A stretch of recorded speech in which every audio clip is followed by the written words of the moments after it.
Hello दोस्तों, MBSIL stream member में आपका स्वागत है। मैं आज आपको लेकर आए हैं ब्लड का थक्का कैसे जमता है। दोस्तों ये जानेंगे क्लॉटिंग ऑफ ब्लड, रक्त का थक्का कैसे जमता है। ये दोस्तों क्या प्रोसेस होती है इसकी। दोस्तों अभी तक पढ़ते आ रहे होंगे, अब सभी ने पढ़ा होगा कि विटामिन के से जो है क्या होता है, थक्का जमता है।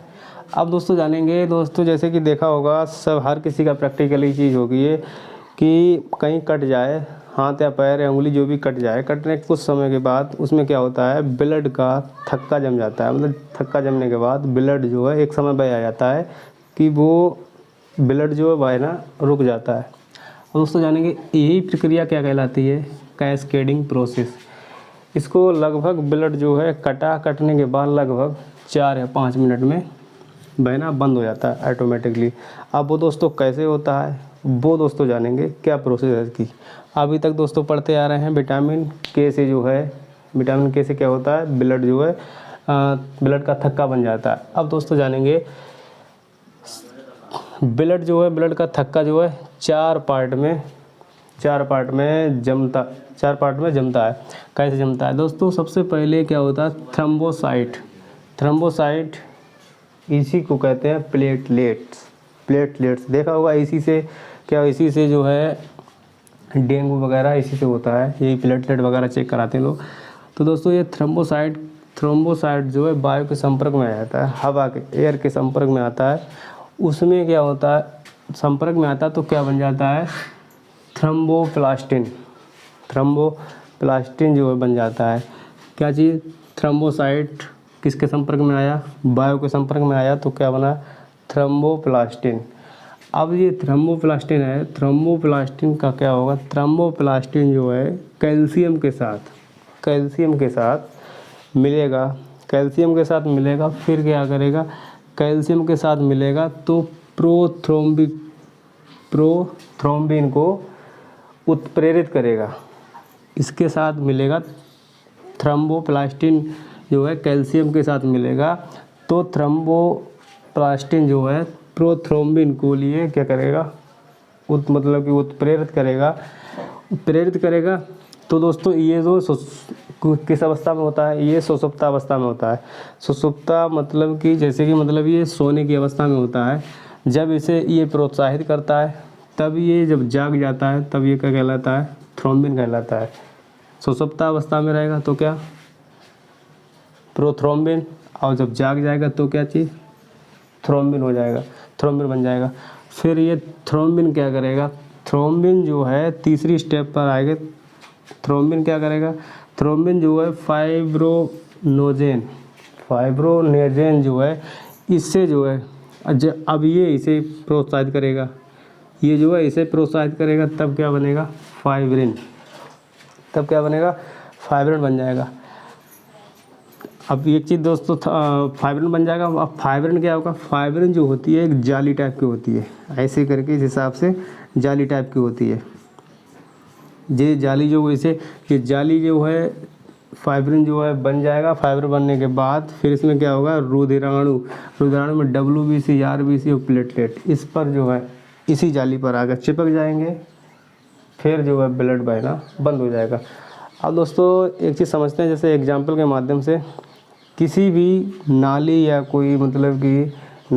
कोई तालाब वगैरह में कोई चीज़, नाली वगैरह गई हुई है, तो दोस्तों उसमें कोई मतलब कि लोहे की छड़ लगा देते हैं। जैसे कि देखा होगा छतों में क्या होता है, जहाँ पर पानी का निकास होता है बारिश का, तो उसमें क्या करते हैं, उसमें जाली लगा देते हैं।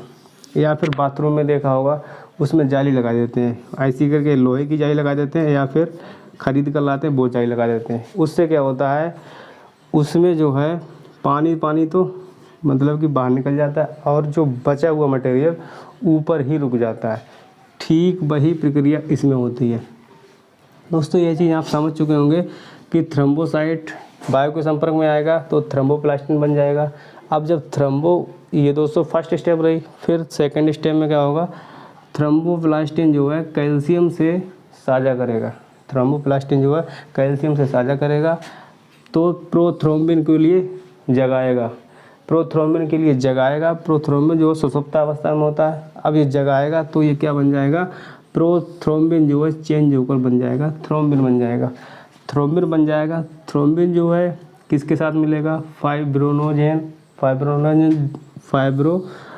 से मिलकर क्या बनाएगा, फाइब्रिन बनाएगा। फाइब्रिन दोस्तों क्या होता है, फाइब्रिन दोस्तों एक जालीनुमा संरचना होती है। तो वही दोस्तों आकर जहाँ पर कटा हुआ होता है वहीं पर ये जाली जो बन जाती है, उसी जाली के ऊपर WBC RBC प्लेटलेट जो है चिपक जाते हैं। लास्ट में क्या होता है दोस्तों, ब्लड का थक्का बन जाता है। दोस्तों ये चीज़ समझ चुके होंगे आप।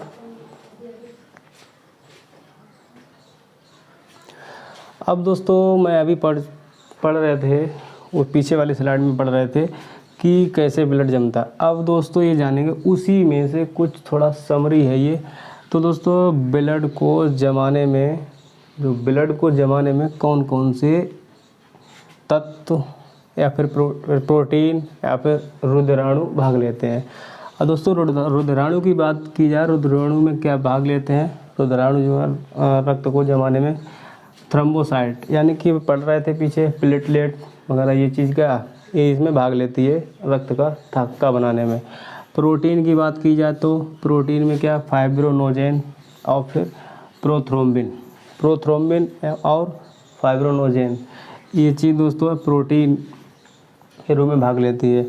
और तत्व की बात की जाए, तत्व ये कैल्शियम, तत्व जो है कैल्शियम। और विटामिन की बात की जाए तो विटामिन के। दोस्तों यही अभी तक पढ़ते आ रहे हैं कि विटामिन के से ही रक्त जमता है। अब दोस्तों एक बात समझते, एक ध्यान से समझेंगे। अब ये एंटी क्लॉटिंग, इसका काम क्या होता है, एंटी क्लॉटिंग, हेपेरिन इसे कहते हैं, हेपेरिन। इसका दोस्तों काम होता है, ये चीज़ जो है रक्त का जमाने का काम करती है। और ये चीज़ हेपेरिन जो है रक्त को ना जमने देती, मतलब जमने में रोकती, ये इसका विरोध करती है। अब दोस्तों विरोध करती है, कैसे विरोध करती है, इसका दोस्तों कारण है। अगर दोस्तों ये इसीलिए इसका नाम पड़ा एंटी क्लॉटिंग, ये चल लिखा हुआ क्लॉटिंग ऑफ ब्लड, इसीलिए इसका नाम पड़ा क्लॉटिंग ऑफ ब्लड। इसका नाम क्या है, एंटी क्लॉटिंग, मतलब कि क्लॉटिंग मतलब जमने नहीं देता ब्लड के लिए। कौन, हेपेरिन, जो शरीर के अंदर ब्लड के अंदर होता है, शरीर के अंदर ब्लड में होता है, हेपेरिन पाया जाता है, ये भी पाया जाता है। दोस्तों ये जमने नहीं देता है। और अगर बाई चांस रुधिराणु प्रोटीन ये मिलकर जब ब्लड और शरीर में जम गया, फिर क्या होगा, फिर जो है मनुष्य की मृत्यु निश्चित हो जाती है। अब ये जमने नहीं देता। अब दोस्तों अब अगर कट जाएगा तब ब्लड जम जाएगा। अब शरीर में अभी बह रहा है तो नहीं जमेगा।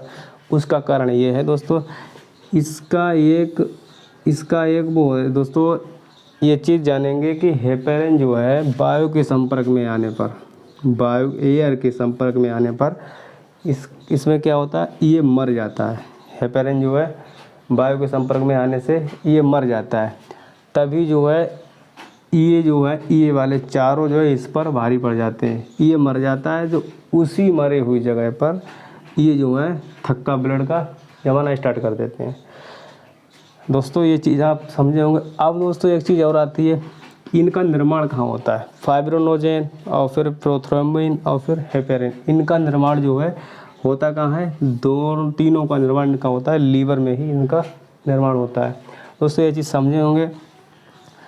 और दोस्तों आपने एक चीज़ एग्जाम्पल के माध्यम से समझाएं, जैसे देखा होगा डॉक्टर के लिए, जब डॉक्टर किसी के इंजेक्शन लगाता है तो वो उसमें से जो है दवा बाहर निकालता है, मतलब इंजेक्शन भरने के बाद दवा बाहर निकालता है, उसकी क्या है, वो एयर निकालता है।